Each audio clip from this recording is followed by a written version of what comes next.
Good morning, नमस्कार, आदाब, सत श्री अकाल, वेलकम, सुस्वागतम सभी लोगों का। हाँ जी, क्लास लाइव हो चुकी है दोस्तों। 9:06 अब हुए हैं। तारीख आपको पता है, आज है 28 अगस्त 2023। Class is absolutely live. आप सभी लोगों का स्वागत, इस्तकबाल, अभिनंदन। दोस्तों, जैसा कि आप जानते हैं, पॉलिटी का सिलेबस हम लोग फिनिश कर चुके थे, इसीलिए आज पॉलिटी की टाइमिंग पर आपकी हिस्ट्री की ही क्लास रखी गई है। हालांकि 11 बजे भी आपकी हिस्ट्री की क्लास होगी, 11 से 12 तक, लेकिन आज 9 बजे से भी आपकी हिस्ट्री की क्लास रखी गई है ताकि हम लोग हिस्ट्री के सिलेबस को जल्दी से फिनिश कर सकें। पायल, रंजना, हेमंत, ऋतु, ये कुछ लोग हैं जिनके कमेंट्स मुझे यहाँ पर नजर आए हैं। आइए जी, जल्दी से सारे के सारे लोग मौजूद हो जाइए। आप जानते हैं दोस्तों, लास्ट क्लास में हम लोगों ने पढ़ा था rise of independent states, Bharat में स्वतंत्र राज्यों का उदय, जिसमें हमने उन सारे के सारे राज्यों के बारे में बात की थी जो पहले मुगल साम्राज्य के अधीन हुआ करते थे, लेकिन धीरे धीरे पहले तो वो स्वतंत्र हुए और स्वतंत्र होने के बाद धीरे धीरे अंग्रेजों के अधिकार में आ गए। आज हमारा सबसे पहला टॉपिक रहेगा द रिवोल्ट ऑफ 1857, 1857 का विद्रोह या 1857 की क्रांति। आप जानते हैं कि जब 1757 में बैटल ऑफ प्लासी लड़ा गया, जब प्लासी का युद्ध लड़ा गया, तो प्लासी के युद्ध से ही अंग्रेजों का भारत में जो प्रशासन था, जो शासन था, वो मजबूत होना शुरू हुआ। कहने का मतलब, प्लासी के युद्ध को ही वो टर्निंग पॉइंट मानते हैं कि जब अंग्रेजों की शक्ति का विस्तार हिंदुस्तान में होना शुरू हुआ। लेकिन धीरे धीरे लगभग 100 साल के अंदर पूरे के पूरे भारत पर अधिकार कर लिया अंग्रेजों ने, और हम लोगों के सब्र का बाद 1857 में टूटा, जो कि एक सैलाब लेकर आया, जिससे एक बाढ़ आई, जिसे हम 1857 की क्रांति कहते हैं। ये एक आर्मी रिवोल्ट था, ये एक सैनिक विद्रोह था, और इतिहासकार कहते हैं कि भारत में अंतिम बार हिंदू और मुसलमान एक साथ मिलकर अंग्रेजों के खिलाफ संघर्ष कर रहे थे, अंग्रेजों के खिलाफ लड़ रहे थे, उन्हें भारत से बाहर निकालने के उद्देश्य से। तो चलिए फिर बात करते हैं द रिवोल्ट ऑफ 1857, 1857 का विद्रोह। अगर हम बात करें ये कब से लेके कब तक चला, तो ध्यान रखेंगे 10 मई 1857 से लेके लगभग 30 जून 1858 तक 1857 की क्रांति चली। लगभग एक साल से भी ज्यादा। लेकिन ये डिसाइड किया गया था कि इस विद्रोह की शुरुआत 31 मई से होगी, लेकिन ये 21 दिन पहले 10 मई से ही शुरू हो गया, उत्तर प्रदेश के मेरठ से। और ये सबसे बड़ा रीजन माना जाता है, सबसे बड़ा कारण माना जाता है जिसकी वजह से ये विद्रोह सफल नहीं हो सका, विफल हुआ, क्योंकि सब जगहों पर ये कम्युनिकेट ही नहीं हो पाया कि विद्रोह की शुरुआत हो चुकी है। और इस विद्रोह को एक कुशल नेतृत्व न मिल पाने के कारण भी ये पूरी तरीके से फेल हुआ। तो हम बात करेंगे 1857 के विद्रोह से जुड़ी कुछ महत्वपूर्ण बातों के बारे में, कुछ महत्वपूर्ण चीजें जो कि एग्जाम में पूछी जाती हैं, जो एग्जाम के लिए इंपॉर्टेंट होते हैं।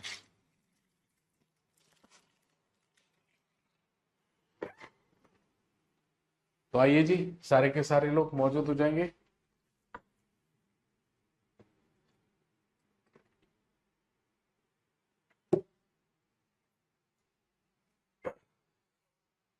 सबसे पहली चीज ध्यान रखेंगे,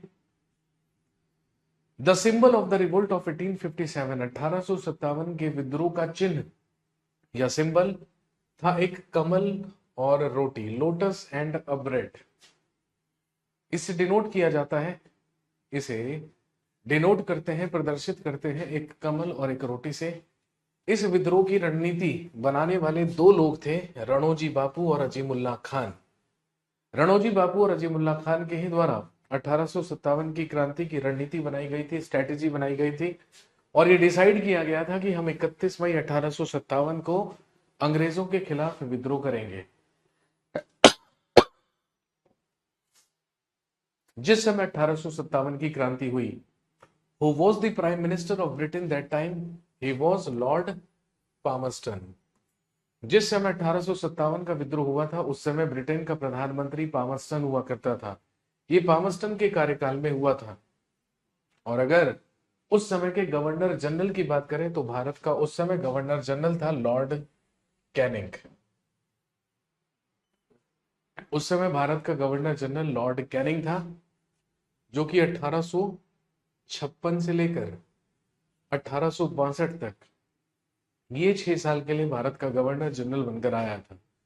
उस समय ब्रिटिश क्राउन, ब्रिटेन का ताज महारानी विक्टोरिया के पास था। उस समय ब्रिटेन की महारानी विक्टोरिया हुआ करती थी। Mughal emperor of India, Bharat का मुगल बादशाह उस समय हुआ करता था बहादुर शाह जफर, जिसे हमने भारत का अंतिम मुगल बादशाह कहा था। बहादुर शाह सेकंड या बहादुर शाह जफर उस समय भारत का मुगल बादशाह हुआ करता था जब 1857 की क्रांति हुई थी। और इसी का सेनापति मीर बख्शी आर्मी चीफ हुआ करता था बख्त खान। उस समय अंग्रेजों का मुख्यालय आर्मी हेडक्वार्टर शिमला में हुआ करता था और ब्रिटिश आर्मी चीफ हुआ करता था जॉर्ज एनिसन। लेकिन जैसे ही विद्रोह शुरू हुआ तो जॉर्ज एनिसन के स्थान पर नियुक्त कर दिया गया कॉलिन कैम्पबेल को। तो विद्रोह से पहले British army chief George Ennison था, लेकिन विद्रोह शुरू होने के बाद वो बन गया कॉलिन कैम्पबेल।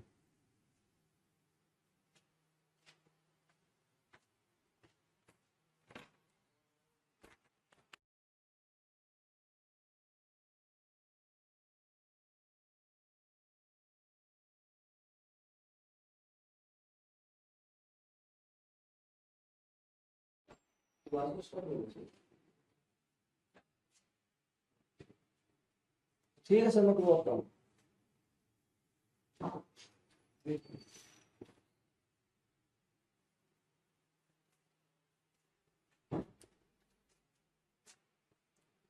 इसके बाद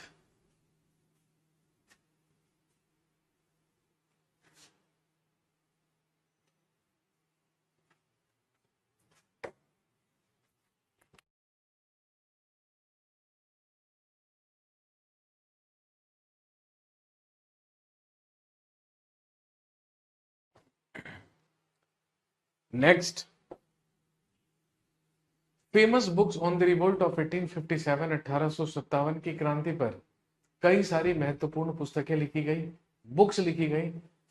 ये एग्जाम्स में भी पूछी जाती हैं। जैसे 1857 भारत सरकार के आग्रह पर या भारत सरकार ने ही,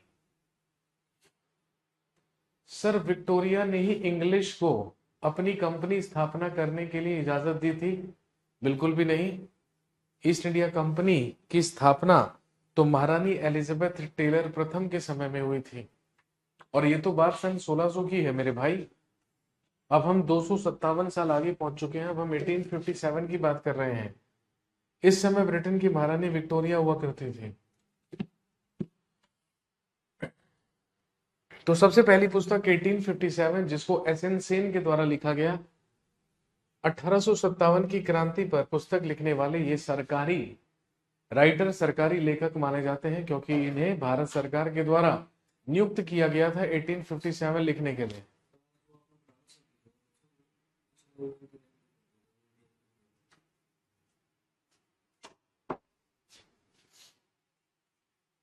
अगली पुस्तक है first war of independence, the first war of independence, जिसको लिखा विनायक दामोदर सावरकर या वीडी सावरकर ने, वीर सावरकर जिन्हें हम बोलते हैं।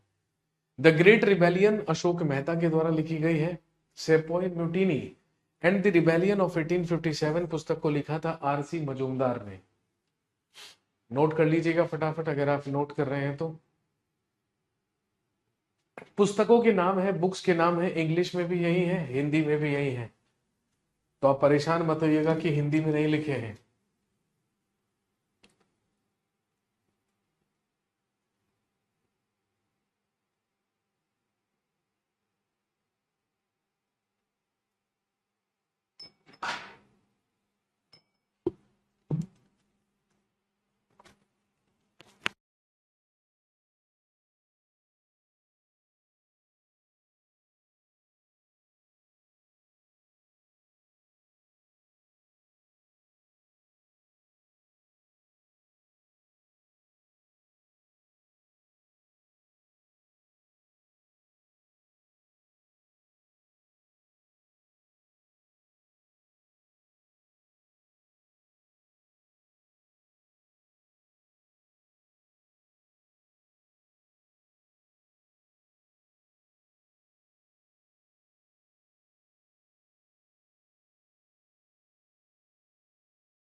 इसके बाद अगली बुक रिबेलियन 1857, जिसको पीसी जोशी के द्वारा लिखा गया, history of Indian mutiny T R Holmes के द्वारा लिखी गई। College of the Indian mutiny Sir Syed Ahmed Khan ने लिखी। और poverty and un British rule in India Dadabhai Naoroji के द्वारा लिखी गई। नोट कर लीजिए, ये वो महत्वपूर्ण पुस्तकें हैं जो 1857 की क्रांति पर लिखी गई थी।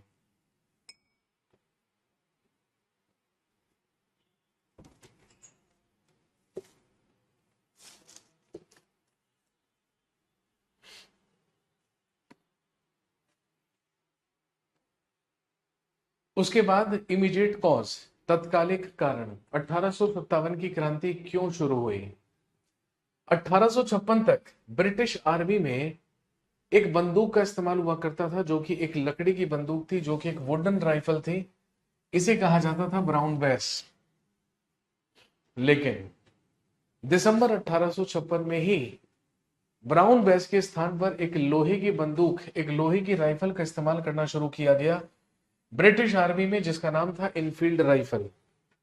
और दोस्तों ध्यान रखेंगे, ये जो इनफील्ड राइफल थी, इसी में जो डलने वाले बुलेट्स थे, जो कारतूस थे, उसी का जो खोल हुआ करता था, कार्ट्रिज हुआ करता था, वो गाय और सुअर की चर्बी से बना होता था। जैसे ही सैनिकों में यह बात फैली कि उस कारतूस का खोल गाय और सुअर की चर्बी से बना है, तो 1857 के विद्रोह की सबसे पहली घटना 29 मार्च 1857 को घटित हुई, जब मंगल पांडे नाम के एक सैनिक ने, जो कि 34वीं नेटिव इन्फेंट्री का सैनिक था, मुर्शिदाबाद के समीप पश्चिम बंगाल के बैरकपुर छावनी या बैरकपुर कैंट में, इसने इन चर्बी युक्त कारतूसों का इस्तेमाल करने से मना कर दिया। और जब मना किया तो आप जानते हैं, इसी के लेफ्टिनेंट बॉक के द्वारा जबरदस्ती की गई और इसे उन कारतूसों का इस्तेमाल करने के लिए मजबूर किया गया। लेकिन मंगल पांडे को गुस्सा आया और मंगल पांडे ने अपने ही बटालियन के लेफ्टिनेंट बॉक की गोली मारकर हत्या कर दी। मंगल पांडे को गिरफ्तार कर लिया गया और 8 अप्रैल 1857 को मंगल पांडे को फांसी दे दी गई। और वो विद्रोह जो व्यक्तिगत तौर पर मंगल पांडे ने शुरू किया था, उसका वहीं पर दमन कर दिया गया, उसे वहीं पर दबा दिया गया। लेकिन ये बात आग की तरह फैली कि कारतूसों के खोल में गाय और सुअर की चर्बी मिली है।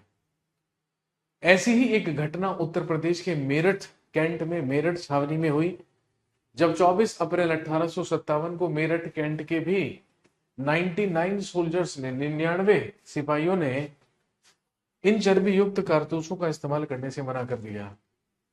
और जब ऐसा हुआ तो ध्यान रखेंगे, सारे के सारे सैनिकों को गिरफ्तार कर लिया गया और उसमें से 85 सोल्जर्स, 85 सैनिकों को उम्र कैद दे दी गई, लाइफ टाइम इम्प्रिजनमेंट की सजा दे दी गई। और जब ऐसा हुआ तो 10 मई 1857 को उत्तर प्रदेश के मेरठ से 1857 का विद्रोह शुरू हुआ। सारे के सारे सैनिक अपने हाथों में बंदूकें लेकर अपने ही अधिकारियों पर गोलियां चलाते हुए निकल पड़े। जहां पर उन सारे के सारे सोल्जर्स को बंदी बनाया गया था, उन्हें वहां से आजाद करवाया और औपचारिक घोषणा कर दी कि विद्रोह शुरू होता है। सारे विद्रोही हाथों में मशाल लेकर अगले ही दिन 11 मई 1857 को दिल्ली के लाल किले पहुंचे।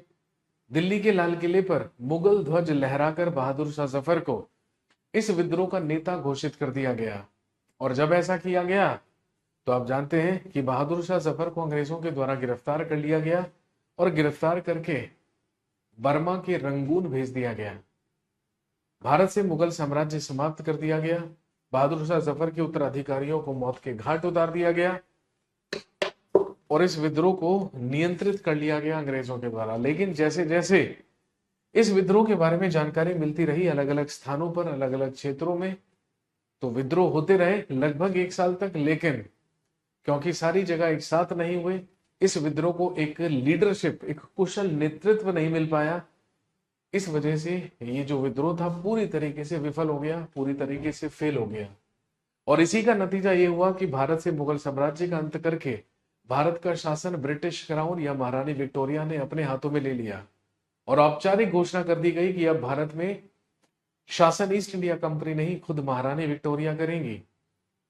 और जिसे अभी तक कंपनी के अधीन कहा जाता था governor general of India, Bharat का गवर्नर जनरल, अब वो ब्रिटिश क्राउन के अधीन क्या कहलाएगा? भारत का वाइसरॉय। अब वो कहलाएगा वाइसरॉय ऑफ इंडिया।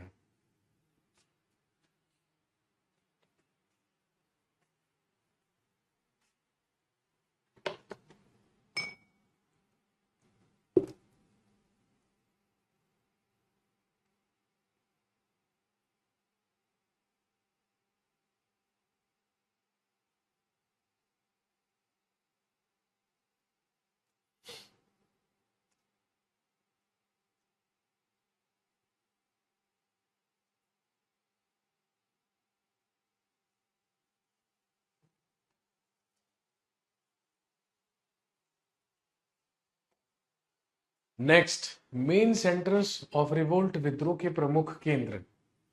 सबसे पहला मेरठ। मेरठ से विद्रोह किया कदम सिंह ने 10 मई 1857 को, जिसे नियंत्रित करने वाला अधिकारी था कॉलिन कैम्बल। हमने अभी पढ़ा, कॉलिन कैम्बल उस समय ब्रिटिश आर्मी चीफ हुआ करता था। उस समय अंग्रेज सेनापति कॉलिन कैम्बल हुआ करता था। दिल्ली में विद्रोह बहादुर शाह जफर और उसके सेनापति बख्त खान के द्वारा किया गया।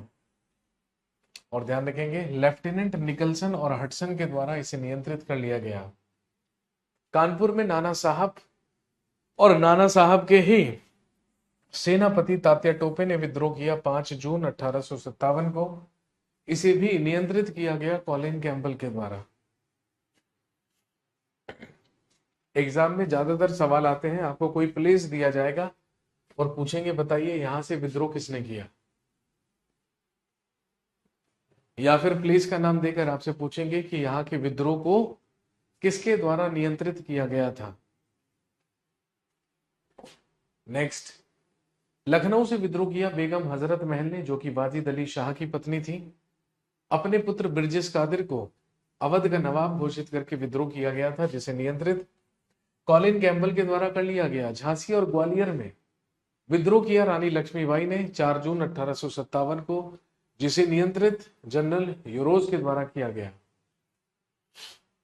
जगदीशपुर बिहार में इस विद्रोह का नेतृत्व कुंवर सिंह ने और अमर सिंह ने किया 12 जून 1857 को, जिसे विलियम टेलर और विंसेंट आयर के द्वारा नियंत्रित कर लिया गया।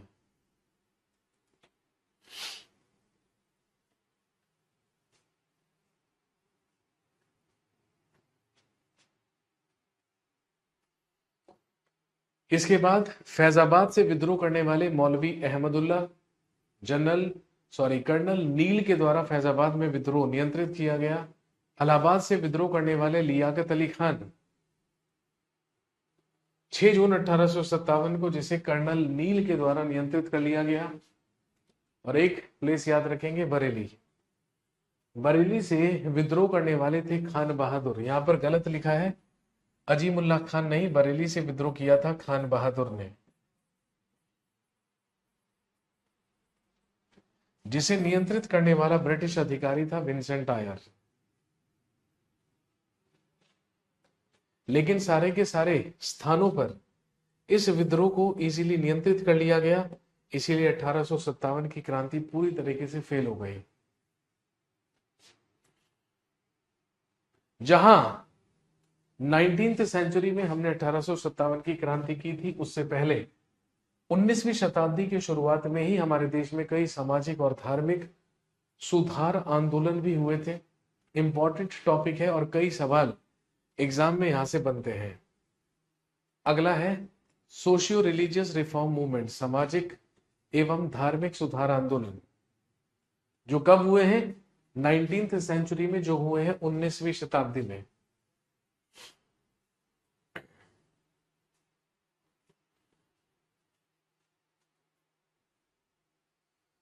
सबसे पहले समाज सुधारक राजा राम मोहन रॉय 1772 से 1833 तक। इनका जन्म 1772 में बंगाल के हुगली के राधानगर नामक गांव में हुआ था। राजा राम मोहन रॉय 1804 से लेकर 1814 ईस्वी तक लगभग 10 साल इन्होंने ईस्ट इंडिया कंपनी के ही अधीन कार्य किया था। लेकिन सबसे महत्वपूर्ण योगदान इन्होंने एकेश्वरवाद का प्रचार किया, एक ईश्वर को मानने की ही सलाह दी, और इसके अलावा अशिक्षा, अछूतों पर अत्याचार, जाति प्रथा, बहुविवाह, सती प्रथा और नारी शोषण का पुरजोर विरोध हमारे समाज में राजा राम मोहन रॉय के द्वारा किया गया। ये राम मोहन रॉय थे, लेकिन इन्हें राजा का टाइटल, राजा की उपाधि मुगल बादशाह अकबर सेकंड के द्वारा दी गई थी। याद कीजिए, जब हमने डाउनफॉल ऑफ मुगल्स पढ़ा था तो मैंने आपको बताया था कि अकबर द्वितीय के ही द्वारा राम मोहन रॉय को राजा की उपाधि दी गई थी। राजा राम मोहन रॉय को ही फादर ऑफ इंडियन रेनेसॉ या भारतीय पुनर्जागरण का पिता या जनक कहा जाता है, क्योंकि भारत में पुनर्जागरण करने में सबसे महत्वपूर्ण भूमिका राजा राम मोहन रॉय के ही द्वारा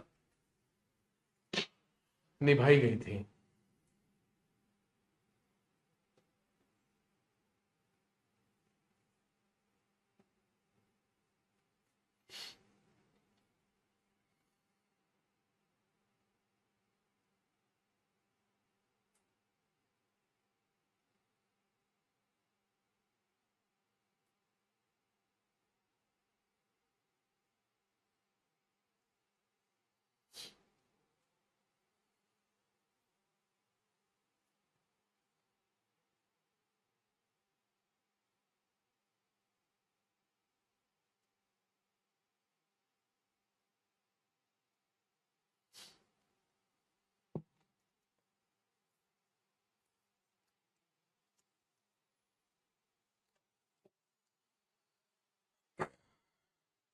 नेक्स्ट, फेमस सोसाइटीज, प्रमुख संस्थाएं। सबसे पहले 1814 ईस्वी में आत्मीय सभा की स्थापना राजा राम मोहन राय के द्वारा की गई, जो कि 1815 में आत्मीय समाज कहलाया।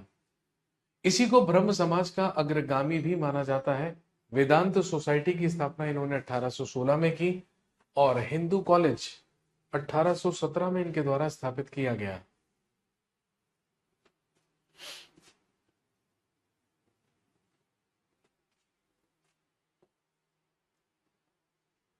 प्रीसेप्ट्स ऑफ जीसस 1820 में इन्होंने स्थापित की।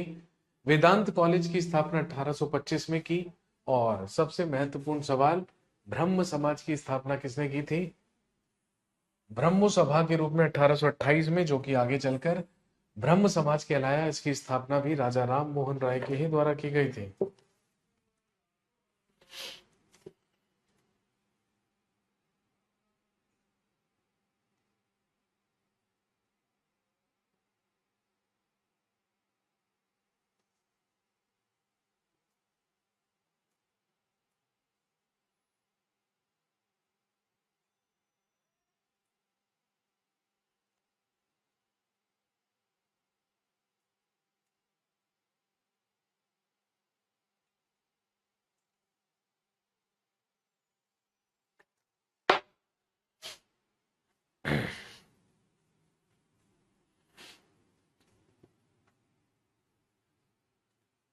नेक्स्ट, इनकी पत्रिकाएं, संवाद कौमुदी जो कि बंगाली पत्रिका है, मिरात उल अखबार जो कि फारसी है, ब्रह्म क्रॉनिकल जो कि इंग्लिश न्यूज़पेपर है, गिफ्ट टू मोनोथिज्म पर्शियन या तुहफात उल मुवाहिदीन, ये सारी की सारी वो इनकी पत्रिकाएं हैं, मैगजीन्स हैं। सर राजा राम मोहन रॉय ने सती प्रथा कौन से ईयर में बैन कराई थी? 1829, 1829।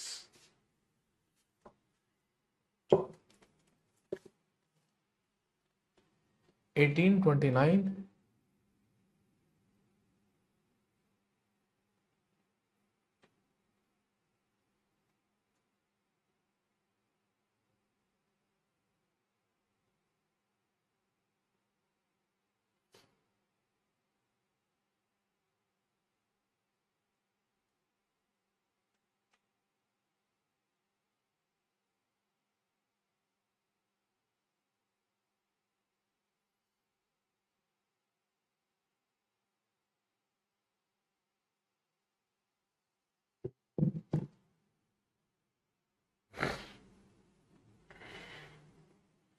Next,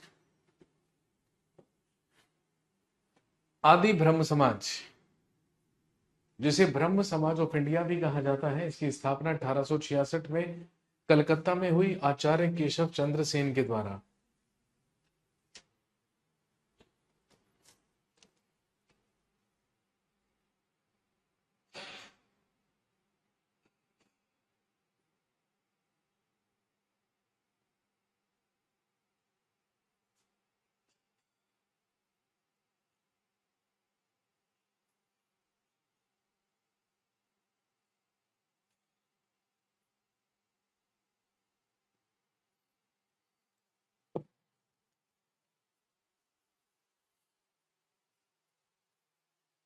after the division of ब्रह्म समाज, अगला है साधारण ब्रह्म समाज।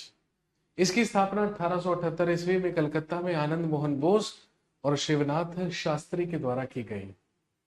एक है ब्रह्म समाज, एक है आदि ब्रह्म समाज, एक है साधारण ब्रह्म समाज। इसके बाद प्रार्थना समाज, जिसकी स्थापना 1867 ईस्वी में बंबई में डॉक्टर आत्मा राम पांडुरंग के द्वारा की गई।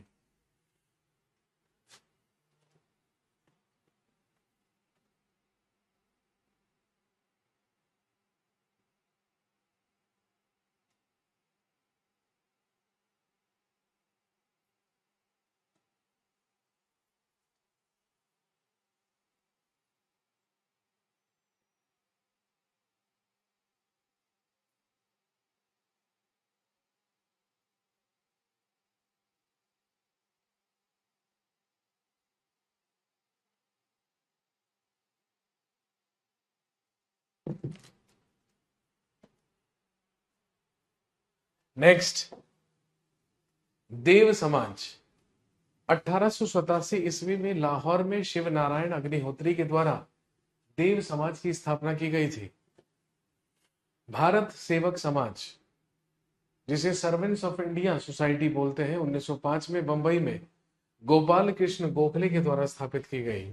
एक इंपॉर्टेंट है, एग्जाम में जरूर आता है, वेद समाज, जिसे ब्रह्म समाज ऑफ साउथ इंडिया, दक्षिण भारत का ब्रह्म समाज कहते हैं। 1864 में मद्रास में इसकी स्थापना केशव चंद्र सेन और श्री धरालू नायडू के द्वारा की गई थी।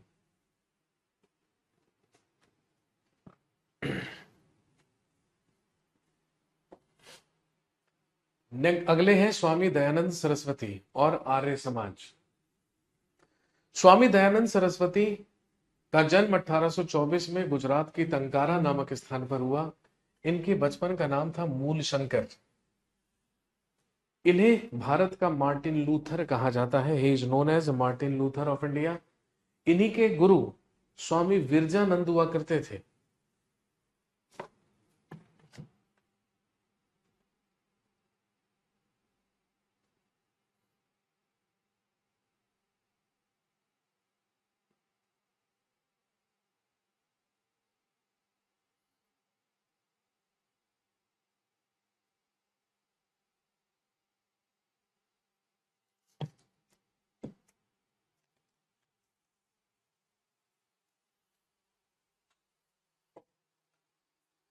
ही फाउंडेड आर्य समाज। हम सब जानते हैं स्वामी दयानंद सरस्वती के द्वारा ही 1875 में बंबई में आर्य समाज की स्थापना की गई थी, जिसका मुख्यालय लाहौर में है।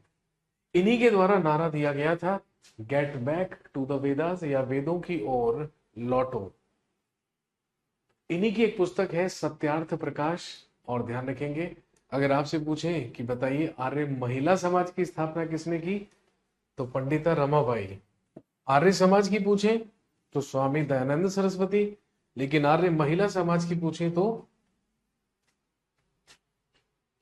पंडिता रमाबाई। इन्हीं के द्वारा शुद्धि मूवमेंट, शुद्धि आंदोलन चलाया गया था।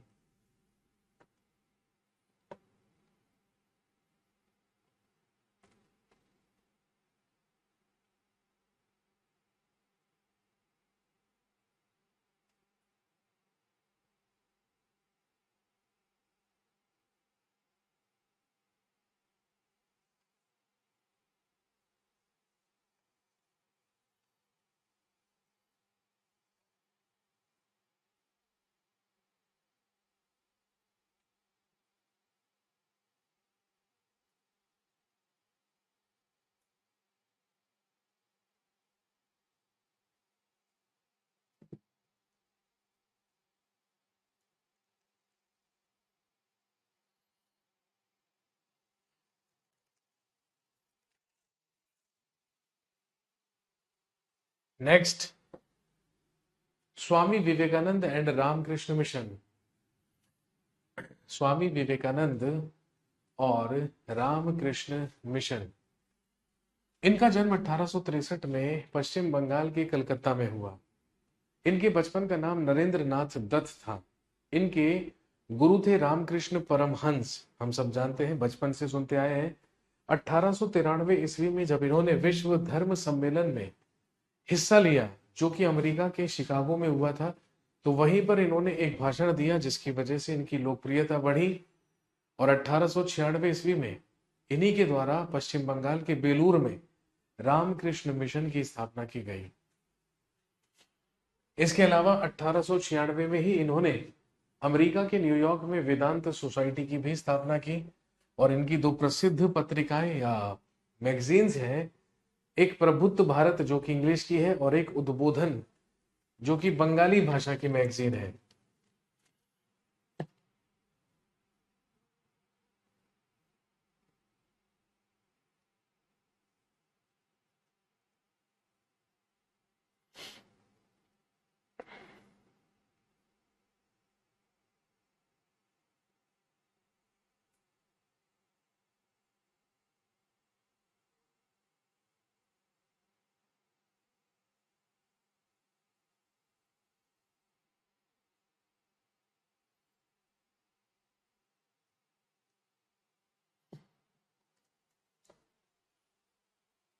नेक्स्ट, थियोसॉफिकल सोसाइटी, जिसकी स्थापना 1875 में अमेरिका के न्यूयॉर्क में हुई। और इसकी स्थापना मैडम ब्लवात्स्की ने की थी, जो कि एक रशियन लेडी थी। और साथ में कर्नल हेनरी स्टील एल्कॉट, जो कि एक अमेरिकी सोल्जर या सैनिक थे, उन्होंने भी इसमें महत्वपूर्ण योगदान दिया था। इसका मुख्यालय 1882 में मद्रास के अडियार में स्थापित किया गया। आगे चलकर एनी बेसेंट ने भी इसको ज्वाइन किया और 1898 में सेंट्रल हिंदू कॉलेज की स्थापना बनारस में की गई, जो आगे चलकर 1916 में पंडित मदन मोहन मालवीय के द्वारा बना दिया गया। BHU, Banaras Hindu university. Banaras Hindu university की स्थापना पंडित मदन मोहन मालवीय के द्वारा की गई थी, आप जानते ही हैं।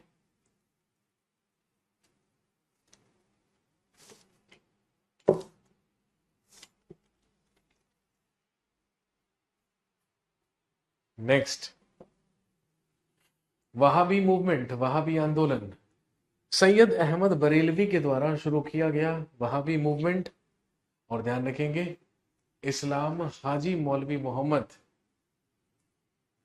और सैयद अहमद बरेलवी के द्वारा यह शुरू किया गया था, जिसका मुख्य केंद्र था बिहार का पटना।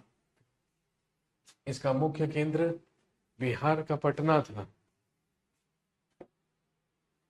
महादेव गोविंद रानडे, 1842 में महाराष्ट्र में इनका जन्म हुआ था। जब केशव चंद्र सेन ने बंबई की यात्रा की, बंबई विजिट किया, तो वही इनके प्रेरणा स्रोत बने, इनकी इंस्पिरेशन बने। इसीलिए 1867 में इन्होंने प्रार्थना समाज में रिफॉर्म्स या सुधार करने शुरू किए।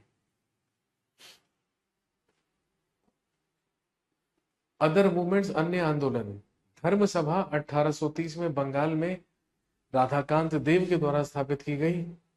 राधा स्वामी सत्संग 1861 में आगरा में शिव दयाल साहब के द्वारा शुरू किया गया। तत्व बोधिनी सभा 1839 कलकत्ता में देवेंद्र नाथ टैगोर के द्वारा स्थापित किया गया।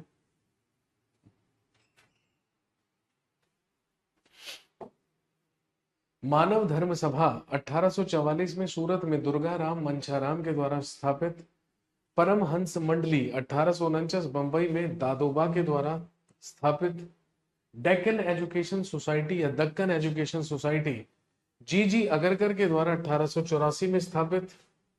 Servants of India society, repeat, Bharat सेवक समाज, अभी अभी पढ़ा था, गोपाल कृष्ण गोखले ने बंबई में 1905 में स्थापित किया था।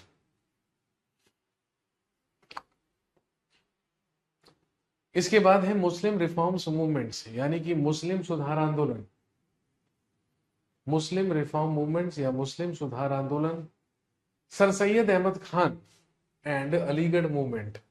सर सैयद अहमद खान का जन्म 1817 में दिल्ली में हुआ था। 1864 में इनके द्वारा साइंटिफिक सोसाइटी की स्थापना कलकत्ता में की गई और इन्होंने ही 1875 में अलीगढ़ में, जो कि आज उत्तर प्रदेश में है, उत्तर प्रदेश के अलीगढ़ में ही मुस्लिम एंग्लो ओरिएंटल कॉलेज की स्थापना की, जो आगे चलकर 1920 में बना AMU, Aligarh Muslim university.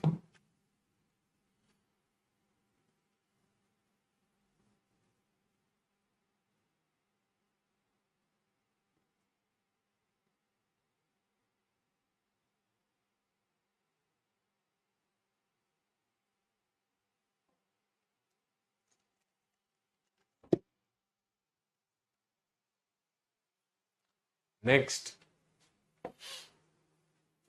Deoband movement, Deoband आंदोलन 1866 में सहारनपुर के देवबंद में यह शुरू हुआ।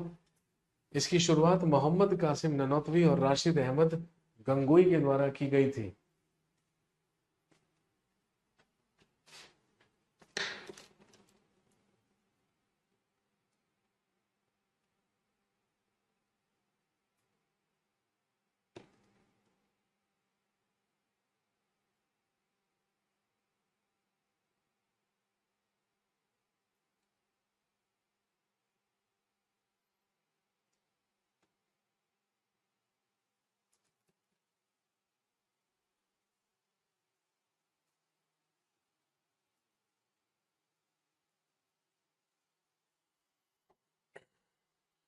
पारसी मूवमेंट, रहनुमाए ए माजदाइसन सभा, जिसकी स्थापना दादा भाई नौरोजी ने 1851 में की थी। इन्हीं की प्रसिद्ध पुस्तिका मैगजीन राफ्त गुफ्तार या सत्यवादी प्रकाशित हुई 1867 ईस्वी में। इन्हीं के द्वारा ईस्ट इंडिया एसोसिएशन की भी स्थापना की गई। अनटचेबल रिफॉर्म मूवमेंट, अछूतोद्धार आंदोलन, सबसे पहले महात्मा गांधी, जिन्होंने 1932 में हरिजन सेवक संघ की स्थापना की और एक न्यूज़पेपर चलाया हरिजन के ही नाम से, क्योंकि आप जानते होंगे महात्मा गांधी ने ही हमारे देश में सबसे पहले अछूतों को, अनटचेबल्स को क्या कहा था? हरिजन कहा था।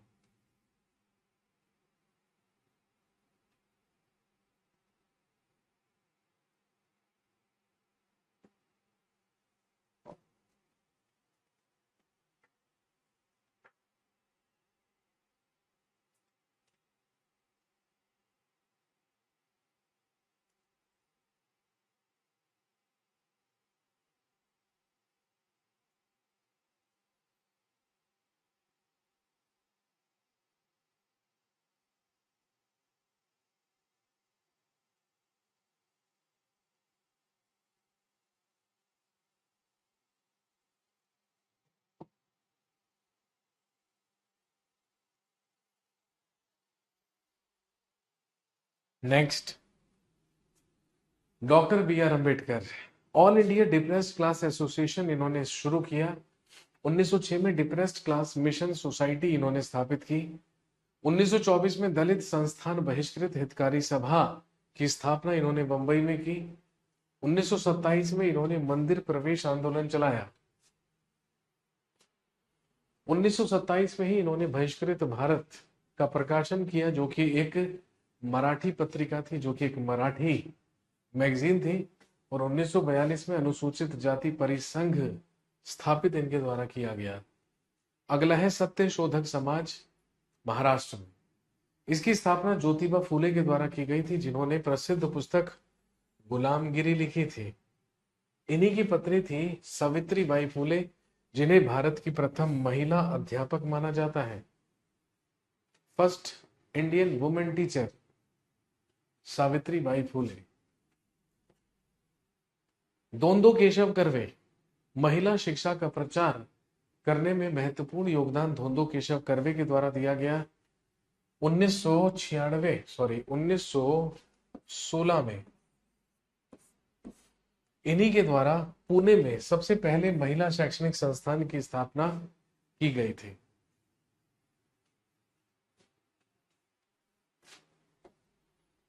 Window remarriage and Ishwar Chandra Vidyasagar. 1856 में विडो रिमैरिज एक्ट जब पारित हुआ तो आप जानते होंगे सभी ने पुरजोर विरोध किया भारत में विधवा पुनर्विवाह का, लेकिन उसे सपोर्ट करने वाले एकमात्र व्यक्ति कौन थे? ईश्वर चंद्र विद्यासागर। और ईश्वर चंद्र विद्यासागर के ही द्वारा कलकत्ता संस्कृत कॉलेज की स्थापना की गई थी। ये वो कुछ महत्वपूर्ण लोग और सोसाइटीज हैं जो कि सोशियो रिलीजियस रिफॉर्म मूवमेंट के अंतर्गत आती है, जो कि 19th सेंचुरी 19वीं शताब्दी में हमारे देश में हुआ था। ये आपको याद करने होंगे, आप इन्हें याद कर लीजिएगा।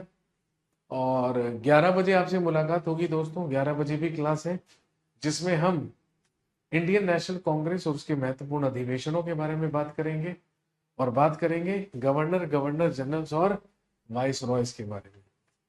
चलिए टेक अ ब्रेक लीजिए, मैं भी लेता हूं और फिर उसके बाद मुलाकात करते हैं 11 बजे। Thank you very much, have a nice day.